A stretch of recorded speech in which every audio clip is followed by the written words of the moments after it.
గురి చేస్తోంది. పాపిరెడ్డి కాలనీలో కుళాయిల ద్వారా కలుషిత నీరు సరఫరా అవుతోందని స్థానికులు ఆరోపిస్తున్నారు. ఈ నీటితో పిల్లలు, వృద్ధులు అనారోగ్యానికి గురవుతున్నారని ఆవేదన వ్యక్తం చేస్తున్నారు. అధికారులకు ఫిర్యాదు చేసినా పట్టించుకోవడం లేదని మండిపడుతున్నారు. వెంటనే సమస్యను పరిష్కరించి స్వచ్ఛమైన నీరు సరఫరా చేయాలని కోరుతున్నారు. ఇక దీనిపై మా ప్రతినిధి ప్రశాంత్ మరిన్ని వివరాలు అందిస్తారు. ఎంతో మందికి ఉపాధి కల్పిస్తూ ఇతర ప్రాంతాల నుంచి ఎంతో మంది వచ్చిన వారిని సొంత గుట్లో చేర్చుకుంటూ ఇక్కడ ఉపాధి కావచ్చు, నివాసాలు కావచ్చు అన్ని కూడా ఇస్తున్న ఏకైక ప్రాంతం అని చెప్పుకోవాలి. రెండు తెలుగు రాష్ట్రాలకు సంబంధించి హైదరాబాద్. సో ఇప్పుడు హైదరాబాదే ఈ మెట్రోపాలిటన్ నగరాల్లో అభివృద్ధి చెందుతుంది అనేది మాట ఇప్పుడు చాలా ఎక్కువగా వినిపిస్తున్నప్పటికీ కానీ ఇక్కడ మాత్రం ప్రజల్ని ఇంకా కలుషిత కోరాల్లోనే ఉంచుతున్నారనేది ప్రజలు తమ అభిప్రాయాలు ఎక్కువగా వ్యక్తం చేస్తున్నారు. సో ముఖ్యంగా కూడు, గూడు, గుడ్డ ఈ మూడు కూడా ఉండాలి. సో అలాంటి దాంట్లోనే వాటర్ సమస్య ఇప్పుడు ఎక్కువగా నగరంలో కనిపిస్తుంది, వినిపిస్తుంది అనేది ప్రజలు భిన్నాభిప్రాయాలు వ్యక్తం చేస్తున్నారు.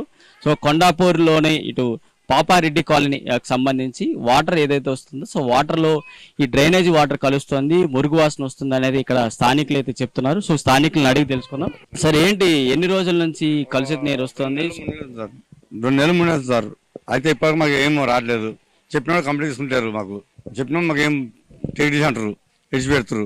ఒక హాఫ్ అన్ అవర్ మా ఎడిచి పెట్టినాక అప్పుడు మాకు మంచి వాటర్ వస్తున్నాయి. మొత్తం గలీజ్ వస్తుంది. కంప్లీట్ 10 సార్లు ఇచ్చాం. అయితే చేస్తామంటారు అని చేయట్లేదు. ఇప్పటికీ 6 నెలలు అవుతుంది. అది సార్ మా పరిస్థితి. ఏంటి ఎన్ని గంటలు వాటర్ వస్తుంది? సో వాటర్ లో మీరు ఎలాంటి నీళ్ళు ఒక హాఫ్ అన్ అవర్ వస్తుంది. తర్వాత మంచి వాటర్ వస్తుంది. అది వచ్చేది హాఫ్ అన్ అవర్, గంట వదిలి అంతే. గంట బంద్ చేస్తుంది. మళ్ళీ 7 ఆన్ చేస్తుండే, 7 గంటలకు 8 గంటలకు బంద్ చేస్తుండే. హాఫ్ అన్ అవర్ అందులో గజనీలో పోతున్నాయి.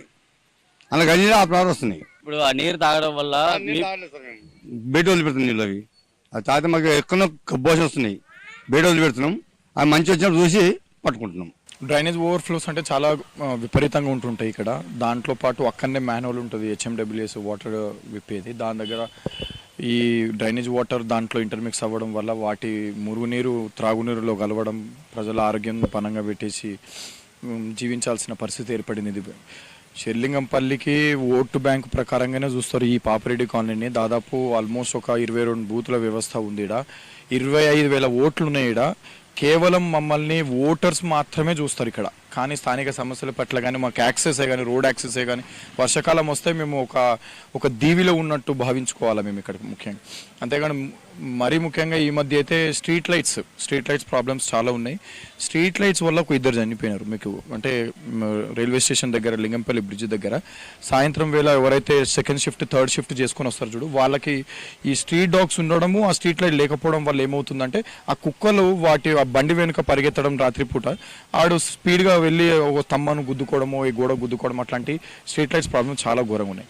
ఇంత పెద్ద సమూహము గోపి చెరువు ఇక్కడే ఉంటుంది. దాదాపు దాని సుందరీకరణ పక్కకు పెట్టి ఆడుకోవడానికి పిల్లలకి ఒక చిన్న పార్కు కూడా లేదు ఇక్కడ. దాదాపు ఒక 80,000 జనాభా ఉంటుంది. 80,000 జనాభాకి అంటూ ఒక్క పార్కు కూడా లేదు ఇక్కడ. కమ్యూనిటీ హాల్ లేదు ఇక్కడ. మరి స్థానిక ప్రజాప్రతినిధుల పైన మేము ఎన్నో పోరాటాలు చేసినాము, ఎన్నో అభ్యర్థనలు ఇచ్చినాము, అధికారులను కలిసినాము, అభ్యర్థించుకున్నాము. ఫిర్బీ మమ్మల్ని ఓటర్స్ మాత్రమే చూస్తారు ఇక్కడ. చాలా ఇదివరకైతే గతంలో చాలా ఫేస్ చేసినాము వాటర్ కోసము. కానీ ఇప్పుడు కొన్ని రోజులు మాకు బోర్ వాటర్ ఇచ్చిండ్రు, ఇప్పుడు ఏమో మాంజిరా వాటర్ ఇస్తున్నారు. మాకు సరిపోతున్నాయి వాటర్ బాగానే. కాకపోతే డ్రైనేజ్ కలుస్తున్నాయి, వాటరు చాలాసార్లు కలుస్తున్నాయి. మేము అవే తాగుతాము, వేరే నీళ్ళు ఏం తెచ్చుకోము. కలుస్తాయి, మళ్ళీ ఇది ఫ్రెష్ చేస్తారు, మళ్ళీ ఇస్తారు. ఇక అలా జరుగుతున్నది ఇప్పటి వరకు. సో మీరు ఈ నీళ్ళే ఏది తీసుకుంటారు? అప్పుడు నీళ్ళు వచ్చిన తర్వాత దాన్ని ప్యూరిటీ ఏమైనా చేస్తారు? అంటే వడపోత కార్యక్రమాలు కానీ, మరగబెట్టడం కానీ ఏమైనా చేస్తారు? ఇక ఒంట్లో బాగాలేనప్పుడు అప్పుడప్పుడు మరగబెడతాం, కానీ ఇక మరగబెట్టాము. మేము మామూలుగా వడగట్టుకొని వాటర్ వచ్చినప్పుడు వడగడతాము, తాగేస్తాం. ఈ నీళ్ళు తాగడం వల్ల ఎలాంటి అనారోగ్యాలు వస్తున్నాయి? జ్వరం వస్తాయి, చాలా అనారోగ్యాలు వస్తాయి. వెళ్తూనే ఉంటారు, వస్తూనే ఉంటారు హాస్పిటల్కి. నార్మల్గా అవన్నీ స్లమ్ కదా, వస్తూనే ఉంటాయి. భరిస్తున్నాం. ఇంకా మేము ఇక ఇలాంటి ఏరియాలోనే ఉంటాము.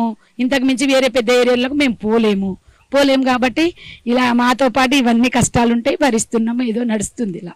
సో ఇది మొత్తంగా ఇటు కొండాపూర్లో పాపారెడ్డి కాలనీలో అనేక సమస్యలు తెర మీదగా తీసుకొస్తున్నారు. ఇక్కడ రోడ్లు ఆ డ్రైనేజీ వ్యవస్థ, అలాగే తాగడానికి ముఖ్యంగా ఈ నీరు ఏదైతే వస్తుందో అందులో కూడా కుళాయి నీరులో ఈ కలుషితమైన నీరు కలుస్తుందనేది స్థానికులు విపరీతమైన సమస్యలన్నీ కూడా తల మీదకి తీసుకొస్తున్నారు. అధికారులు తక్షణమే దీనికి సంబంధించి చర్యల్లో భాగంగా దీన్ని పూర్తిగా క్లియర్ చేయాలంటూ కూడా స్థానికులు అయితే కోరుకుంటున్నారు. వీడియో జర్నలిస్ట్ సాయితో ప్రశాంత్, 9+ న్యూస్, హైదరాబాద్ నుంచి.